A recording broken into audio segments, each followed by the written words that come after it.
الحمد لله رب العالمين والعاقبة للمتقين والصلاة والسلام على سيد المرسلين وعلى آله وأصحابه أجمعين أما بعد فأعوذ بالله من الشيطان الرجيم بسم الله الرحمن الرحيم ثاني اثنين إذ هما في الغار صدق الله المولانا العظيم وصدق رسوله النبي الأمين المتين الكريم ونحن على ذلك لمن الشاهدين والشاكرين والحمد لله رب العالمين۔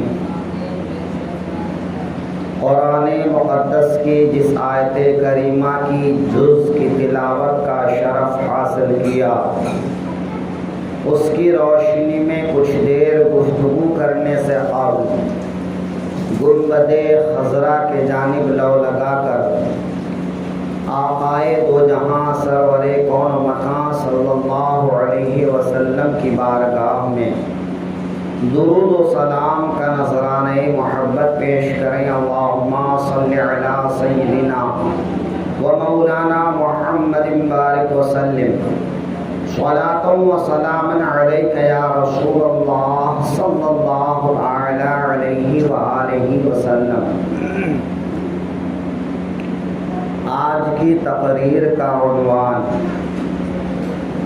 حضرت سیدنا ابو بکر صدیق رضی اللہ تعالی عنہ کی ذات گرامی ہے۔ سیدنا ابو بکر صدیق رضی اللہ تعالی عنہ کا نام عبداللہ، کنیت ابو بکر اور لقب صدیق اور عتیق ہے۔ حضرت ابو بکر رضی اللہ تعالی عنہ کو یہ شرف حاصل ہے کہ ایک ساتھ ان کی 4 نسلیں 4 پشت صحابیت کے مقام پر فائز ہیں۔ سیدنا ابو بکر کے والد ابو قحافہ رضی اللہ عنہ وہ بھی صحابی ہیں۔ سیدنا ابو بکر وہ بھی صحابی ہیں۔ سیدنا ابو بکر کے بیٹے حضرت عبد الرحمن وہ بھی صحابی ہیں، اور سیدنا ابو بکر رضی اللہ عنہ کے پوتے بھی صحابی ہیں۔ تو ایک ساتھ 4 پشتیں جو صحابیت کے شرف سے ممتاز ہیں وہ سیدنا صدیق اکبر ہی ہیں، ان کے علاوہ کوئی اور حضرت نہیں ہیں۔ سیدنا صدیق اکبر رضی اللہ تعالی عنہ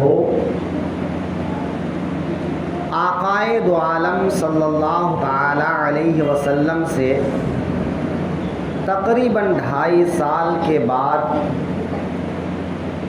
مکہ مکرمہ میں پیدا ہوئے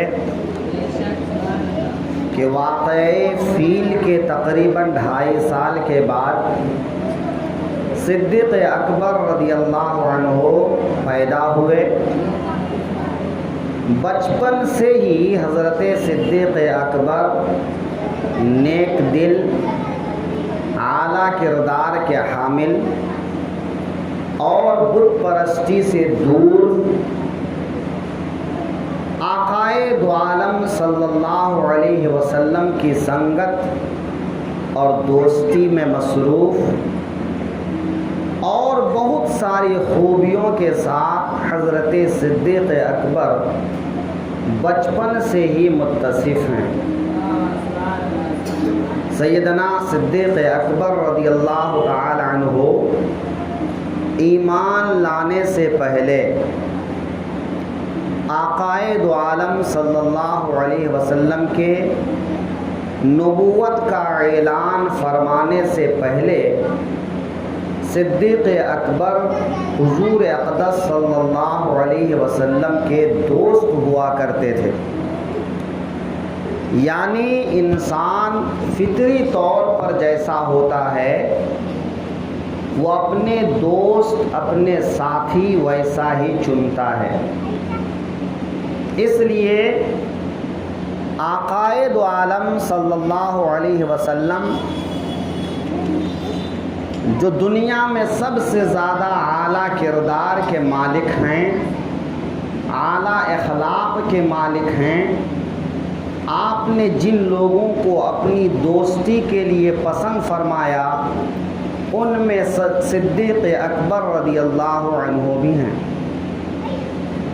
سیدنا صدیق اکبر رضی اللہ تعالی عنہ آقائے دو عالم صلی اللہ علیہ وسلم کی زندگی سے بخوبی واقف تھے، ان کے معاملات سے واقف تھے، ان کے ساتھ کاروبار اور دیگر معاملات کو اچھی طرح جانتے تھے۔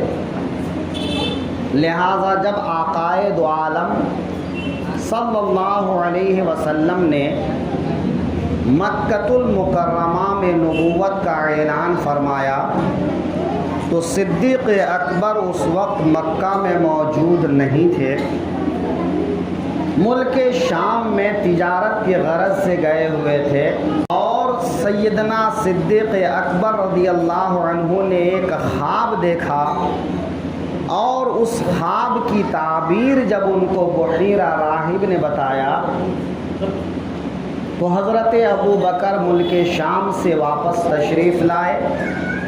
جیسے ہی مکہ میں داخل ہوئے تو ان کو لوگوں نے بتایا کہ حضور اقدس صلی اللہ علیہ وسلم کہاں ہیں۔ حضور آقا کریم صلی اللہ علیہ وسلم کی بارگاہ میں سیدنا صدیق اکبر تشریف لے گئے اور عرض کیا آپ نے اعلان نبوت فرمایا ہے، آپ نے نبوت و رسالت کا دعویٰ کیا ہے۔ آقائے دو عالم صلی اللہ علیہ وسلم نے ارشاد فرمایا ہاں میں نے نبوت کا اعلان کیا ہے، اور اے ابو بکر میں تم کو اسلام کی طرف آنے کی دعوت دیتا ہوں، آؤ تم بھی اسلام قبول کرو۔ حضرت صدیق اکبر نے عرض کیا جب کوئی نبی دنیا میں آتے ہیں تو وہ معجزہ لے کر آتے ہیں، کیا آپ بھی کوئی معجزہ لے کر آئے ہیں؟ آقائے دو عالم صلی اللہ علیہ وسلم فرماتے ہیں اے ابو بکر جب تم ملک شام میں راہب کے پاس اپنے خواب بیان کیے تو راہب نے جو خواب کی تعبیر بتایا کیا وہ تعبیر معجزہ نہیں ہے؟ کیا وہ خواب معجزہ نہیں ہے؟ سیدنا صدیق اکبر نے کہا ہاں یقین ہے وہ معجزہ ہے۔ پھر صدیق اکبر رضی اللہ عنہ نے کلمہ توحید پڑھ کر دامن اسلام کو اپنا لیا۔ صدیق اکبر کے علاوہ اور جتنے اصحاب بھی ایمان لائے تو ایمان لانے میں انہوں نے تردد کیا، پہلے انکار کیا لیکن بعد میں ایمان لے آئے، لیکن ابو بکر رضی اللہ عنہ نے کبھی انکار نہیں کیا۔ جیسے ہی اللہ کے حبیب نے اسلام کی دعوت دی ویسے ہی ابو بکر صدیق نے دعوت اسلام قبول کیا اور آقائے دو عالم کی تصدیق کر دی۔ معراج کے موقع پر بھی بلا چونچرا حضرت صدیق اکبر نے تصدیق کر دی تو اللہ نے صدیق کے لقب سے ان کو مشہور کیا اور آقائے دو عالم نے ان کو صدیق کہا۔ اور قرآن پاک میں کچھ ایسے ہی الفاظ کے ساتھ اللہ تعالی نے ارشاد فرمایا تو حضرت صدیق اکبر رضی اللہ عنہ وہ صحابی ہیں جو انبیاء کے بعد اس امت میں سب سے افضل اور اعلیٰ ہیں، جن کی صحابیت پر قرآن گواہ ہے، جن کی شان میں کئی دفعہ قرآن اترا ہے، جن کی تقوی اور پرہیزگاری کی گواہی قرآن دیتا ہے، جن کی صداقت کی گواہی قرآن دیتا ہے، جن کی صداقت اور پاکیزگی کی گواہی آقائے دو عالم دیتے ہیں۔ خود آقائے دو عالم کا ارشاد ہے کہ ابو بکر کے مال نے مجھے جتنا نفع پہنچایا اتنا کسی اور کے مال نے مجھے نفع نہیں پہنچایا۔ حضرت عقیل رضی اللہ عنہ جو حضور کے چچا زاد بھائی بھی ہیں، صحابی رسول بھی ہیں، ان سے حضرت صدیق اکبر کی کچھ باتوں کو لے کر کہا سنی ہو گئی۔ جب اس بات کی خبر آقائے دو عالم صلی اللہ علیہ وسلم کو پہنچی تو آقائے دو عالم صلی اللہ علیہ وسلم نے ارشاد فرمایا، اے لوگو میرے دوست کو برا نہ کہو، انہیں تکلیف نہ پہنچاؤ، کیا تم کو معلوم ہے کہ تم میں اور ان میں کیا فرق ہے؟ تمہارے دروازوں پر اندھیرا ہے اور ابو بکر کے دروازے پر نور ہی نور ہے۔ جس وقت تم نے مجھے جھٹلایا ابو بکر نے میری گواہی دی، جس وقت تم نے اپنا مال مجھ سے روکا اس وقت ابو بکر نے اپنا مال مجھ پر خرچ کیا، ابو بکر نے تن من دھن کے ساتھ میری خدمت کی۔ اے لوگو جب سب نے میرا ساتھ چھوڑ دیا تب ابو بکر نے میری غمخواری کی، لہذا ابو بکر کو کچھ نہ کہو۔ ایک دفعہ حضرت عمر سے کچھ بات ہو گئی تو اس دفعہ بھی میرے آقا نے ارشاد فرمایا، میرے دوست کو میرے لیے چھوڑ دو، تم لوگ انہیں کچھ مت کہو۔ یعنی میرے آقا حضرت ابو بکر کے ساتھ الجھنے والوں کو اپنی دوستی اور رفاقت کا واسطہ دیتے ہیں اور فرماتے ہیں، اے لوگو ابو بکر کا دل نہ دکھایا کرو۔ جب ابو بکر کو دکھ پہنچتی ہے تو میرے آقا بے چین ہو جاتے ہیں۔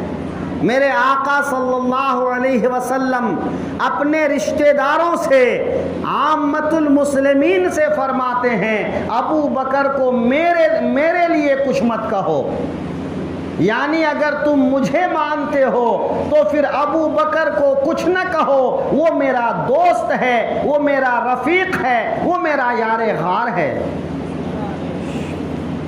حضرت صدیق اکبر رضی اللہ عنہ نے پوری زندگی آقائے دو عالم صلی اللہ علیہ وسلم کی خدمت کی۔ حضرت ابو بکر اپنے قبیلے کے ایک امیر ترین آدمی تھے جو تجارت کرتے تھے، ایک بڑے تاجر، مکہ کے رئیسوں مالداروں میں سے ایک رئیس اور مالدار تھے، لیکن بار بار صدیق اکبر نے اپنے گھر کا سارا کچھ آقائے دو عالم کی خدمت میں پیش کر دیا، بار بار اپنی ساری دولت آقا کریم کی خدمت میں، اسلام کی خدمت میں، مسلمانوں کی خدمت میں پیش کر دیا۔ ایک دفعہ ایسا ہوا کہ حضرت ابو بکر کے پاس مال کچھ کم تھا، حضرت عمر کے پاس مال کچھ زیادہ تھا۔ آقائے دو عالم نے مالی امداد کے لیے اعلان فرمایا، کون ہے جو اللہ کی راہ میں اپنا مال پیش کرے؟ حضرت ابو بکر اپنے گھر گئے، حضرت عمر اپنے گھر گئے۔ حضرت عمر اپنے گھر کا سامان اکٹھا کرتے جاتے اور دل میں خیال کرتے، کبھی تو ابو بکر سے آگے نہ بڑھ سکا، وہ ہر نیکی میں مجھ سے آگے رہے، ہر بھلائی میں مجھ سے آگے رہے۔ آج میرے پاس مال زیادہ ہے، میں آج زیادہ مال آقا کی خدمت میں پیش کر کے آج آگے بڑھ جاؤں گا، آج میں زیادہ مال پیش کر دوں گا۔ حضرت صدیق اکبر اپنے مال لے کر آئے، حضرت عمر اپنا مال لے کر آئے۔